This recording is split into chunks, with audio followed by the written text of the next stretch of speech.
Subscribe करिए rising Uttar Pradesh को और दबाइए इस बेल आइकन को ताकि आप पाए यूपी की न्यूज अपने मोबाइल पर सबसे पहले। नमस्कार, आपका स्वागत है राइजिंग उत्तर प्रदेश के एक और फिर स्टूडियो में। तो चलिए शुरू करते हैं आज के फटाफट खबरों को। प्रमुख स्वास्थ्य सचिव अमित मोहन प्रसाद ने बताया कि प्रदेश में कोरोना वायरस से सक्रिय मामलों की संख्या 1847 है। अब तक 2743 लोग पूरी तरह ठीक होने के बाद डिस्चार्ज हो चुके हैं। पिछले 24 घंटे में कोरोना वायरस के 237 मामले सामने आए। अब तक प्रदेश में वायरस से कुल 118 मौतें हो चुकी हैं। पूर्वांचल में कोरोना के 28 नए मामले सामने आए। अकेले वाराणसी में 14 संक्रमित मिले हैं। इनमें 4 लोग कोरोना से मृत डॉक्टर के परिवार के सदस्य हैं। डॉक्टर का बेटा भी संक्रमित है। वाराणसी में नए मामलों के साथ ही पॉजिटिव मरीजों की संख्या 113 हो गई है। योगी सरकार ने लॉकडाउन 4 की गाइडलाइन जारी कर दी है।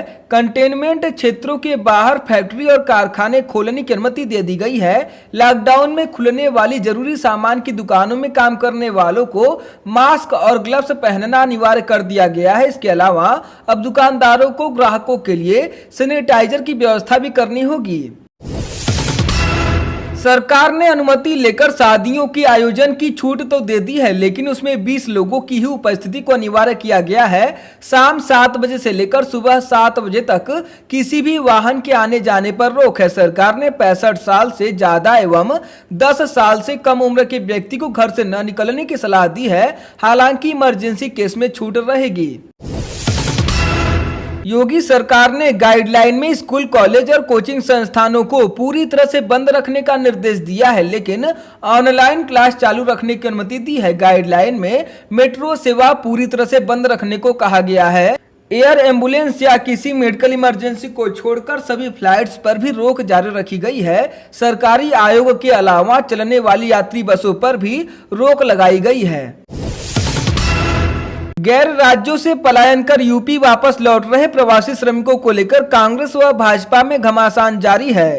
कांग्रेस ने योगी आदित्यनाथ सरकार पर सस्ती राजनीति करने का आरोप लगाया है। कांग्रेस के मुख्य प्रवक्ता रणदीप सुरजेवाला ने कहा कि प्रवासियों को घर पहुंचाने के मामले में योगी सरकार असंवेदनशील का परिचय दे रही है। सीएम को श्रमिकों की सेवा में जुड़े कांग्रेस के प्रयास में गंगा की तरह मन साफ कर सहयोग करना चाहिए। श्रमिकों और कामगारों को दूसरे राज्यों से लाने ले जाने की खींचतान के बीच मुख्यमंत्री योगी आदित्यनाथ ने फिर कहा है कि उत्तर प्रदेश के श्रमिकों और कामगारों से कोई भी राज्य सरकार ट्रेन का किराया न ले। उत्तर प्रदेश सरकार खुद किराया वहन करेगी और उन्हें निःशुल्क लाएगी। वहीं जिलों में कोरोना संक्रमण की रोकथाम के चल रहे प्रयासों में हर जिले में मुख्य चिकित्सा अधिकारी की मदद के लिए शासन ने स्वास्थ्य विभाग के एक वरिष्ठ अधिकारी को भेजने के निर्देश भी मुख्यमंत्री ने दिए हैं। संभल जिले में समाजवादी पार्टी के नेता छोटेलाल दिवाकर और उनके बेटे की गोली मारकर हत्या कर दी गई। बहजोई थाना क्षेत्र के समसोई गांव में सुबह छोटेलाल अपने बेटे सुनील कुमार के साथ खेत में घूमने निकले थे। विवाद के बाद 2 बदमाशों ने उन पर गोलियां चलाई, जिसमें पिता बेटे की मौत हो गई। इस हत्याकांड का वीडियो भी सामने आया है। सूचना मिलते ही एसपी मौके पर पहुंचे। घटना को लेकर स्थानीय लोगों में आक्रोश है। मौके पर भारी सुरक्षा बल तैनात किया गया। सपा नेता और उनके बेटे की हत्या के आरोपी को घटना के 6 घंटे बाद ही गिरफ्तार कर लिया गया। एसपी यमुना प्रसाद ने आरोपियों की गिरफ्तारी के लिए पुलिस की 3 टीमें लगाई थी। पुलिस ने गोली चलाने वाले दोनों आरोपियों को गिरफ्तार कर लिया है। श्रावस्ती जिले में एक हादसे में गोंडा की अपर आयुक्त आयकर किरण मिश्रा की मौत हो गई, जबकि उनके पिता भरत कुमार व वाहन चालक घायल हो गए। भरत कुमार श्रावस्ती जिले में उपायुक्त स्वरोजगार के पद पर तैनात है। यह हादसा इकौना पयागपुर मार्ग पर मदारा गांव के पास साइकिल सवार को बचाने के चक्कर में हुआ। औरैया जिले में क्वारंटाइन बिहार के 42 श्रमिक चुपके से गेस्ट हाउस से भाग निकले। जब इस बात की खबर प्रशासन को लगी तो पुलिस की मदद से उन्हें खोजकर फिर से गेस्ट हाउस लाया गया। मजदूरों का आरोप है कि गेस्ट हाउस में खाने पीने की व्यवस्था नहीं है। जब खाना मांगा जाता है तो पुलिस डंडे से मारती है।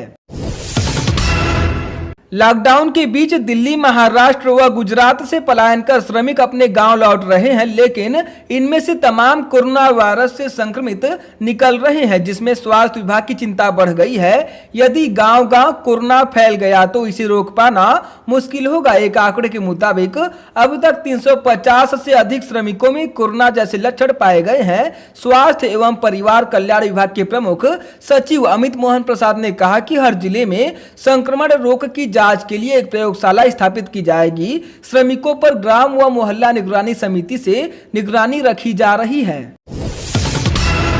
योगी सरकार और कांग्रेस महासचिव के बीच बसें चलाने को लेकर राजनीति जारी है। अब योगी व प्रियंका के अलावा दोनों पार्टियों के नेता भी आरोप प्रत्यारोप के अखाड़े में उतर आए हैं। उप मुख्यमंत्री दिनेश शर्मा ने कांग्रेस के आचरण को लेकर सवाल उठाया तो कांग्रेस के वरिष्ठ नेता प्रमोद तिवारी ने कहा कि सरकार के कोरे आश्वासनों से जब मजदूरों का भरोसा टूट गया तो प्रियंका गांधी ने योगी जी को पत्र लिखा, लेकिन अब बेकार की बातें हो रही हैं। बसों को लेकर कांग्रेस और भाजपा सरकार के बीच चल रही तनातनी अब खुलकर सामने आ रही है। आगरा मंडल पहुंचे कांग्रेस के प्रदेश अध्यक्ष अजय कुमार लल्लू ने प्रदेश की भाजपा सरकार पर निशाना साधा, आरोप लगाया कि कांग्रेस प्रवासी मजदूरों की सेवा करना चाहती है, लेकिन सरकार इस सेवा में अड़ंगा डाल रही है। कांग्रेस बस देने को तैयार है, लेकिन सरकार तरह तरह से बाधा डाल रही है। लल्लू और कांग्रेस विधानमंडल के पूर्व नेता प्रदीप माथुर के बाद शाम को फतेहपुर सीकरी बॉर्डर पर राजस्थान सीमा पर धरना देने पहुंच गए। उनके साथ स्थानीय कांग्रेसी भी थे। इधर राजस्थान से कांग्रेस नेता भी सीमा पर आ डटे। दोनों सीमाओं पर 50 मीटर के फासले पर उत्तर प्रदेश और राजस्थान के नेताओं ने धरना देना शुरू कर दिया। हंगामा बढ़ते देख आगरा के आला अधिकारी मौके पर पहुंचे और कांग्रेस अध्यक्ष समेत अन्य कांग्रेसियों को गिरफ्तार कर लिया।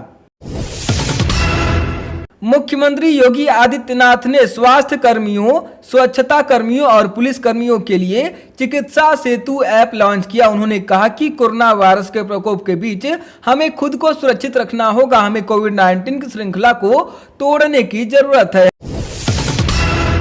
देवरिया जिले के क्वारंटीन सेंटर के प्रभारी से मारपीट का मामला सामने आया है। देवरिया जिला क्वारंटीन सेंटर के प्रभारी डॉक्टर राजीव रंजन ने अपने मकान मालिक पर मारपीट करने का आरोप लगाया है। प्रभारी का कहना है कि मकान मालिक ने यह कहते हुए उनकी पिटाई की कि उन्होंने कोरोना फैलाने की कोशिश की है, ऐसे में मकान खाली कर दो। मामले में पुलिस ने एक आरोपी को गिरफ्तार किया है। आजमगढ़ के अतरौलिया थाना क्षेत्र के जमीन दसांव गांव के पास राष्ट्रीय राजमार्ग पर रोड किनारे खड़े ट्रक के पीछे से स्विफ्ट डिजायर कार ने जोरदार टक्कर मार दी। हादसे में कार सवार 3 लोगों की मौके पर ही मौत हो गई। कार सवार 2 लोग गंभीर रूप से घायल हो गए।